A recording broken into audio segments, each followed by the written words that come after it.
she didn't have to feel like she had to reach out for help for the pain, for emotional support, I should say. And she received that inwardly from the faith that she had. Yeah, her faith was absolutely incredible. So amazing. And I remember seeing her speak in the church, and she had the entire church laughing really hard when she said, and if anybody out there thinks God doesn't have a sense of humor, trust me, he does, because he's kept me alive for this long. Yeah, and that was also a very healthy way of dealing with the pain and challenges, is being able to respond to it in humor. And she had a great sense of humor, a good, appropriate, good sense of humor. Yeah, she really did. So I want to touch on, you already spoke about what your, the first song that you heard, and I think the listeners would like to hear, did she practice at home, or was that strictly a studio thing? Did she sing a lot around the house? No, she didn't sing a lot around the house. She would practice singing at specific times in specific places, but she didn't go around the house humming or singing. But she would practice in one of the rooms that we had. She had musical equipment that she could sing into, that could also play music for that she could sing the lyrics to. But she went to a number of musical classes with a woman that was nearby where we lived. Excellent music training. Carrie Lynn Johnson. Yeah, Carrie Lynn Johnson. Yes, that's right. Carrie Lynn Johnson's just amazing. And those lessons that she did helped tremendously. Carrie Lynn Johnson was just extraordinary at helping anyone that she was teaching sing better and sing really well. And so I was able to attend a number of them and listen to Jamie sing and warm up with Carrie Lynn Johnson, and then go through the whole lesson, listening to her sing the songs that she was practicing. And that was a treat. I love that. I love being able to be her chauffeur and take her there. And then other times her parents would take her to those lessons. So I didn't go to all of them, but I was able to go to a number of them. And then also going to studio performances where she sang with April, and then also concerts where she sang with April, with One Voice Children's Choir, with George Dyer, with other individuals, and that was also always a treat. So those are the times that I got to listen to her sing when I wasn't listening to her CDs. And Taylor, if you don't mind me interjecting, I'll just mention part of the reason, just to clarify, because part of why she didn't also sing as much is because she only had kind of limited use of her voice, in terms of if she used it too much, then she'd blister and they'd pop, and so she kind of had to rehearse very strategically, like Taylor said, partially just because if she did it too much, she wouldn't be able to actually get into the studio to sing or sing live if she overdid it. So she had to kind of figure out that balance of how much was too much or too little to be ready for something. And that was always a challenging thing to figure out. Wow. Yeah. So after she finished the CD Nella Fantasia, it was right around that time, I believe, she discovered that she may lose, I believe it was her right arm from cancer.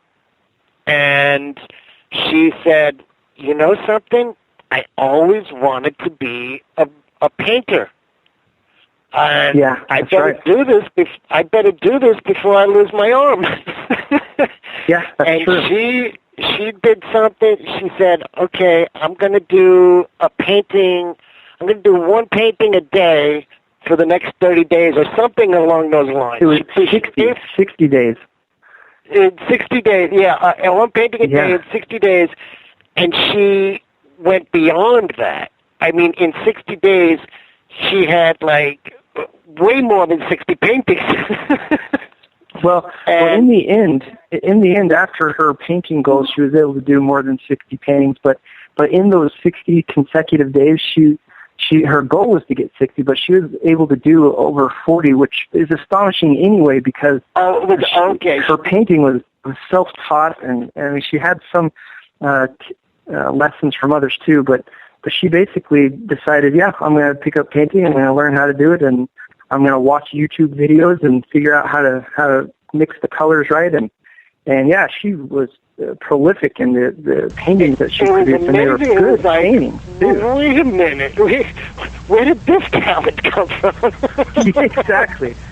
Which was similar to her singing. It was like overnight, she was like this master of choosing colors. Not only was her paintings like these really creative points of view of regular landscapes, like they weren't your typical points of view, and they were very unique, and just so much went into those paintings. It was absolutely incredible. And Brennan, if you're listening, if you could put up the art link, her artwork is still for sale.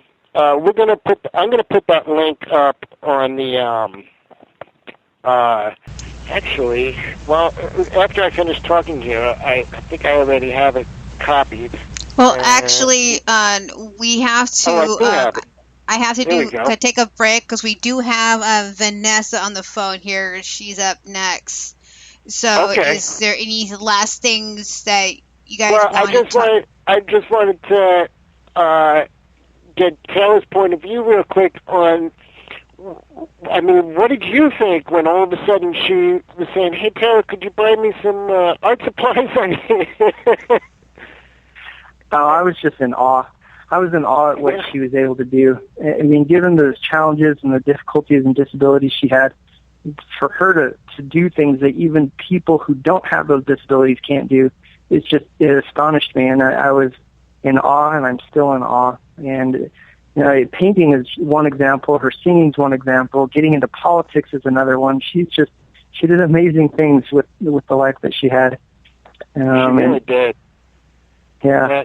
So since we have to end it real quick with you, Taylor, thank you so much for just opening up and being part of this show. It means so much to everybody. And I just want to tell everybody that another side of EB that really destroys people is not just the person with EB. The families are affected because it costs so much money. It's absolutely insane. It's a disgrace. My opinion, it's a disgrace that in the United States, someone who has something so rare is not taken care of.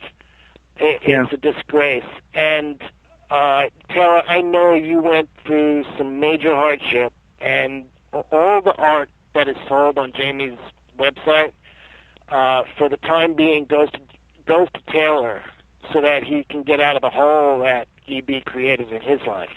So it's definitely, nice. if everybody can go buy something, a piece of Jamie's art, one of her prints or something, I highly recommend it. It'll make your house look beautiful, and it'll help Taylor. Well, and even more important is supporting SEB, and I think Vanessa will be able to get into that more, but SEB is the United Survivors with Epidermolysy Bullosa that Jamie and I put together as a nonprofit. She created it with Christina to begin with, Christina Perez, but I'm sure Vanessa will go into more detail about that. But that's definitely one of Jamie's most magnificent works was that camp to help people with her same type of skin disorder.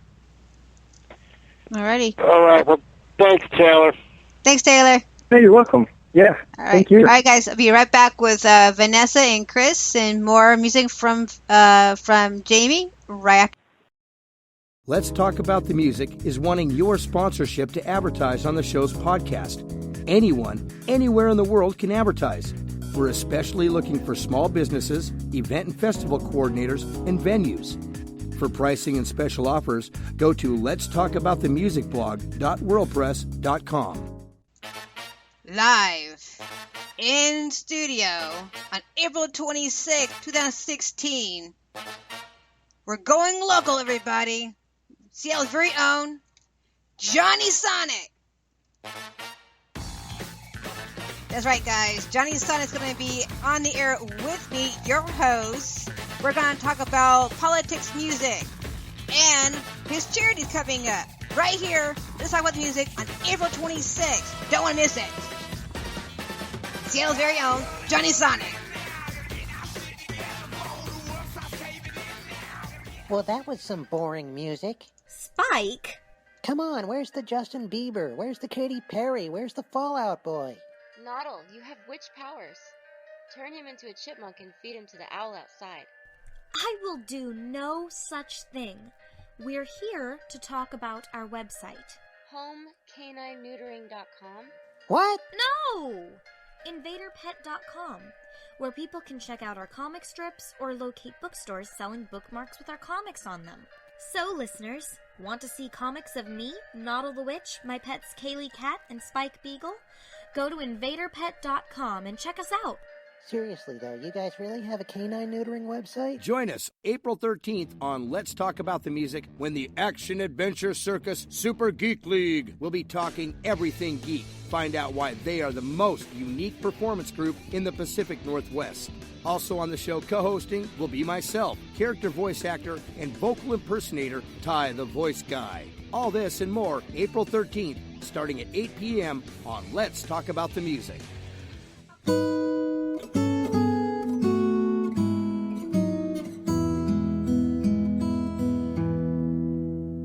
Hush, hear the raindrops, they sing to you, sent from angels who pray from the heavens above.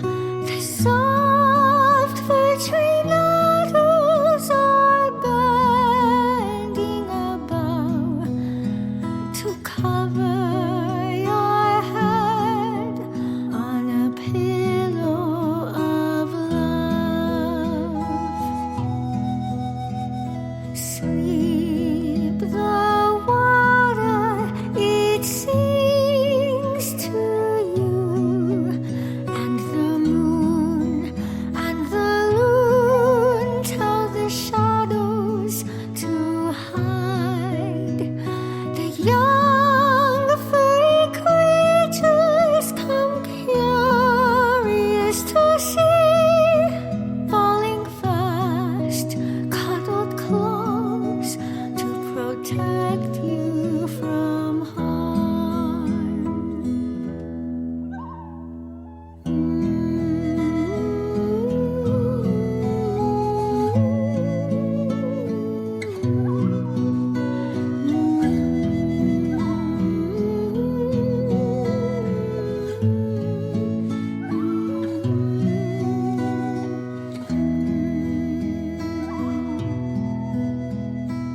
Dream, the twinkle stars sing to you, shining down a soft silver blanket so warm. Their song comes the billowing wind, so close your eyes while the lamb and the lion sleep there by your side.